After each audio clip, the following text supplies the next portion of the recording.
Welcome to the Andy Noise Experience podcast, endurance, noise, and random musings. It is Friday, October 20th, October 2nd, 2020. I always mess up the dates. Anyways, it's 8 o'clock here in Bakersfield, California, and I'm going to do a 3 days at the fair update. Of course, the big news is it started already at 6 a.m. our time, 9 a.m. back there in New Jersey. USA National 24-hour team did a nice write-up. Camille Herron will be running down a 48 record, maybe more. Camille owns two of the marks in the world. She set the world record with 167.75 miles in Albi, France, surpassing her previous record of 162.919 miles by almost 5 miles. She finished fourth. I was at that race where she did the 162 at the Desert Solstice. And so she's doing the 48 hour. I looked at the weather because yesterday I was talking to the jester about hour 9. And I looked at the weather and it's 70% chance of rain today. So that's not going to be a good thing. But at least it won't be too cold. But it definitely has some rain.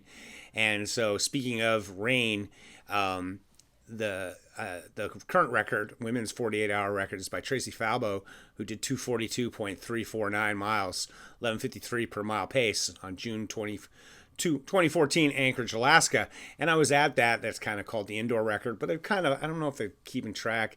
They keep changing the way they're keeping records. I was at that event, and of course there the weather was controlled the entire time. It was chilly, but it was also humid because it was an indoor dome. She ran a phenomenal race. I remember just watching her just cranking out the miles, at mile after mile after mile. Traci Falbo is a really strong runner. In fact, when I've seen her at Desert Solstice 24-hour, she's often just leading the race. She's kind of like the patron of the peloton. Very strong, powerful runner. But I remember sometime in the second day, she went down to sleep, and she just was out like a light. And I remember talking to her husband. Her husband's a really good crew guy. And I was thinking, how is she going to possibly get up from that deep sleep? But she got up and ended up setting the record. The last few miles, she definitely had a really bad lean, which, speaking of leans, we were talking to Amy Maurer yesterday when I was talking to the jester. He's in the 72 hour. She's in the 6th day. And she started developing a lean about day 2 of the 6th day. So she's down now to doing about 3 miles an hour. So unfortunately, she's just not having a good race. We also talked to Bill Heldebrand, who 74 years old. And he too was saying he was having some difficulty. I guess the weather had been pretty rainy and miserable on some of the nights. And Bill, of course, is waiting to get into that new age group, the 75 age group. So you've got the women's USA record, Traci Falbo, 242. The world record is by a Japanese lady at 246. And that was May 2010 in France. They used to have a really great 48-hour in Surgeres. I wish they'd bring that back. And the first woman to break 400K, which is 249 miles, was a Polish woman. She did that at the Athens International 1,000-mile race, but that record's not been ratified. Man, I just can't speak today. Guess I'm thinking about getting out there and doing some door dashing. As I said yesterday, Oliver LeBlanc has the men's USA record at 262, 10:59 pace, and he did that November 27th at the Icarus, Florida Ultrafest. And there it was definitely in difficult conditions, not as hot, but it's always humid, it's always rainy there. And he did pretty much a solo event, which is basically what Camille is going to be doing. She does have Bob Hearn out there, so hopefully Bob and her can work together. You know, even if they're not running together, just pushing each other.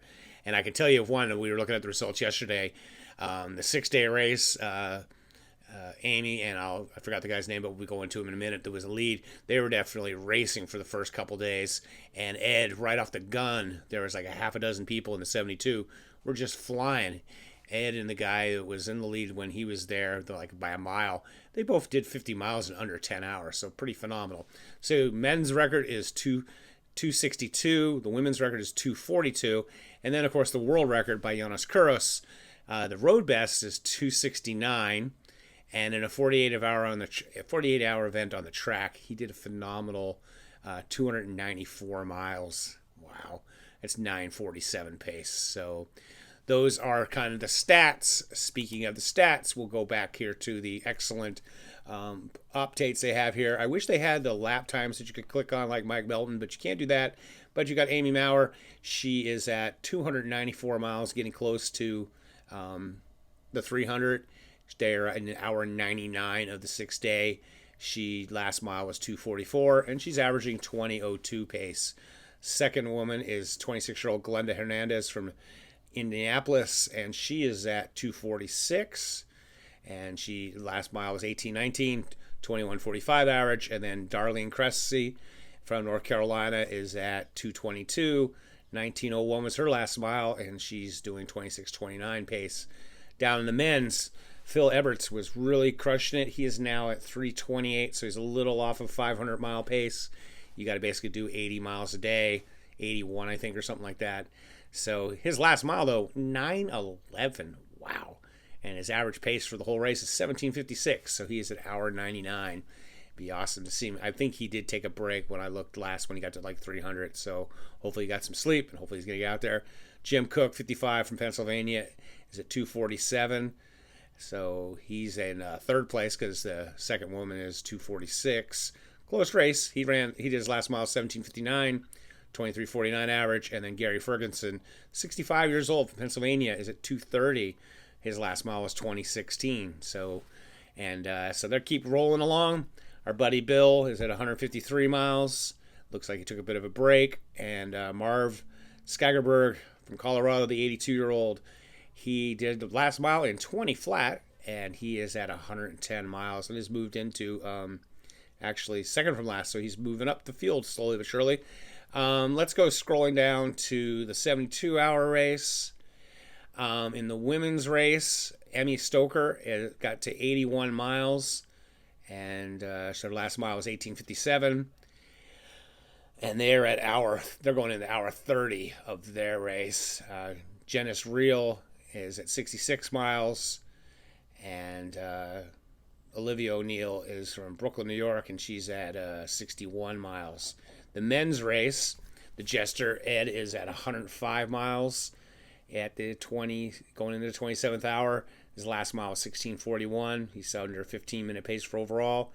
Kamani Smith from New York is behind Ed with 100, and he looks like he is taking a bit of a break, which most people do once they get to 100.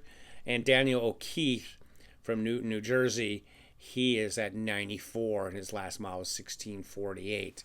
So Michael Rentz, who was battling Ed back and forth earlier on, where they just crushed that first 50 miles pretty quickly, he is at 94 miles, tied with the other guy, 17:58 his last mile. So he significantly slowed down.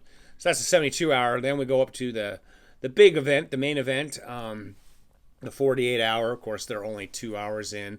And, of course, Camille is in the lead. She's got 16 miles. Her last mile was 7:56. Marissa Lysick, 41, from Marina Del Rey, California. I should know that name. She's at 15 miles. So, and then Susan Andre from Pennsylvania is at 12. So early in the race, obviously.